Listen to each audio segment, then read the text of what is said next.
Assalamualaikum warahmatullahi wabarakatuh. Saya Muhammad Bangkit Kurnia dari Manajemen PJJ S1. Saya akan mempresentasikan ujian akhir semester dari mata kuliah SPK Humanisme, dan saya akan membuat video ini dengan topik konflik manajemen.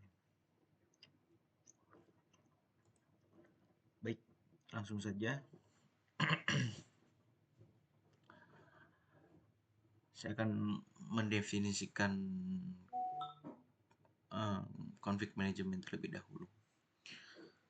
Konflik manajemen merupakan kemampuan penting dalam dunia kerja maupun organisasi yang berkaitan dengan bagaimana individu atau kelompok menghadapi dan menyelesaikan perbedaan atau pertentangan yang muncul dalam interaksi mereka. Konflik adalah yang tidak dapat dihindari karena setiap individu memiliki latar belakang, kepentingan, persepsi, serta tujuan yang berbeda-beda.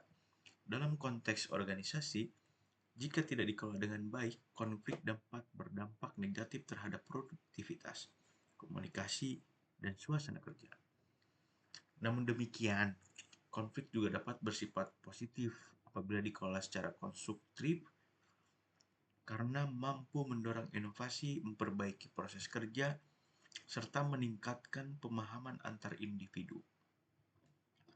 Ini menurut Robin and Judge tahun 2015. Berdasarkan materi perkuliahan dan dikembangkan dari model Thomas Kliman konflik, mode instrumen, terdapat 5 gaya utama yang menyikapi konflik, yaitu menghindar, akomodatif, bersaing, kompromi, dan kolaboratif. Nah, gaya kolaboratif sering juga dianggap paling ideal karena mengupayakan solusi yang saling menguntungkan atau win-win solution melalui komunikasi terbuka dan kerjasama. Namun, praktiknya, pemilihan gaya manajemen konflik harus disesuaikan dengan situasi, urgensi, serta hubungan antar pihak yang terlibat. Nah, beberapa penyebab umum konflik dalam organisasi meliputi kesalahan komunikasi, perebutan sumber daya, ketidakseimbangan kerja, hingga perbedaan nilai dan tujuan antar individu maupun divisi.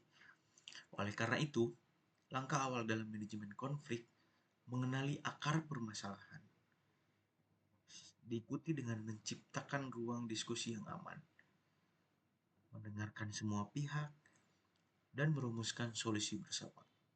Selain itu, penting bagi pemimpin untuk memiliki kecerdasan emosional dalam meredam ketegangan dan mengarahkan tim pada resolusi yang sehat. Dengan menerapkan manajemen konflik yang efektif, organisasi dapat menciptakan lingkungan kerja yang lebih terbuka, dinamis, dan produktif. Hal ini juga sejalan dengan tujuan pengembangan soft skill individu dalam organisasi, terutama dalam hal komunikasi, kerjasama tim, serta kepemimpinan. Konflik yang dikelola dengan baik bukan hanya menyelesaikan masalah jangka pendek, tetapi juga membangun budaya organisasi yang kuat dan resilient dalam menghadapi perbedaan. Dalam organisasi atau di perusahaan atau dunia kerja, konflik memang sering terjadi.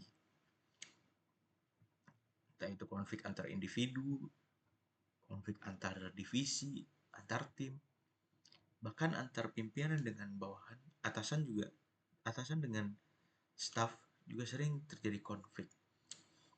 Nah, sebenarnya konflik itu tidak buruk juga dalam organisasi ataupun dunia kerja.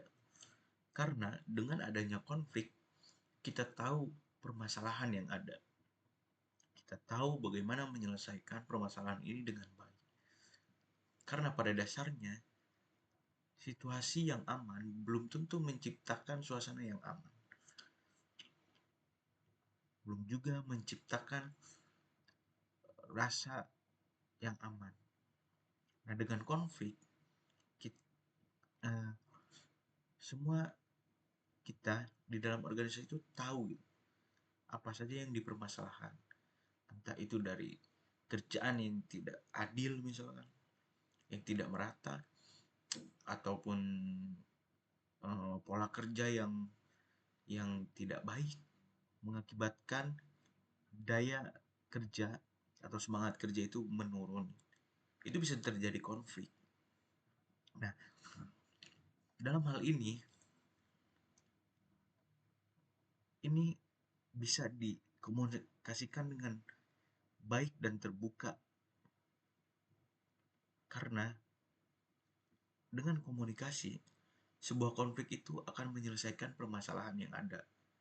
Nanti efeknya ketika semua masalah itu selesai, itu akan menjadi suasana kerja yang lebih baik, karena semua udah ter, ter, ter, ter apa namanya terbuka gitu, unek-unek atau apa gitu di dalam sebuah kerjaan. Dalam hal ini, atasan itu pemimpin berperan penting dalam menyelesaikan konflik di kerjaan ataupun organisasi. Nah, bagaimana pemimpin memiliki gaya dia dalam menyelesaikan masalah. Ini sangat penting.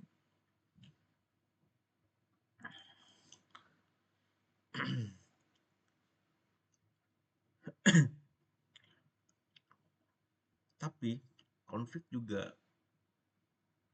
ada buruknya, karena setiap orang tidak tidak semua orang mampu menerima permasalahan yang ada, mampu menyelesaikan permasalahan yang ada. Efeknya kalau tidak mampu, itu akan hancur organisasinya, atau dunia kerja akan tidak bersemangat, atau hancur juga pekerjaannya. Menurut saya, konflik bisa diselesaikan dengan baik, tapi konflik juga bukan menjadi acuan untuk permasalahan itu bisa selesai. Beberapa orang mungkin memendam permasalahan yang ada dengan cara memendam atau dengan keluar dari masalah itu. Artinya mungkin bisa resign dengan dari kerjaan, atau bisa mungkin keluar dari organisasi, mungkin saja. Konflik kerjaan atau konflik organisasi itu memang selalu ada, karena setiap orang itu mempunyai argumentasi dan pola pikir yang berbeda. Tapi memang baiknya konflik di organisasi dan di kerjaan itu harus dikomunikasikan, karena pada dasarnya komunikasi juga penting. Dengan komunikasi, karena untuk menyelesaikan masalah, untuk berinteraksi antar individu, antar atasan dengan bawahan, antar tim, antar divisi, itu saling berkomunikasi. Tanpa adanya konflik, suatu organisasi atau dunia pekerjaan itu kayak hampa, itu saja. Karena setiap hari yang mereka lakukan rutinitas pasti akan seperti itu. Dengan adanya konflik, itu mampu memberi warna bagi organisasi dan kerjaan.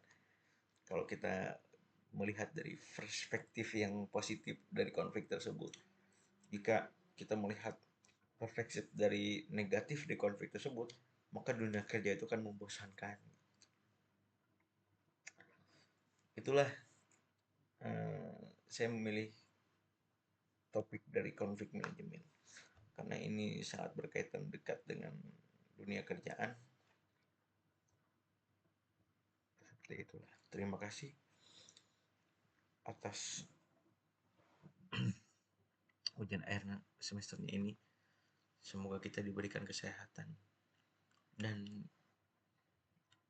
kenyamanan bagi kita semua. Terima kasih, Pak.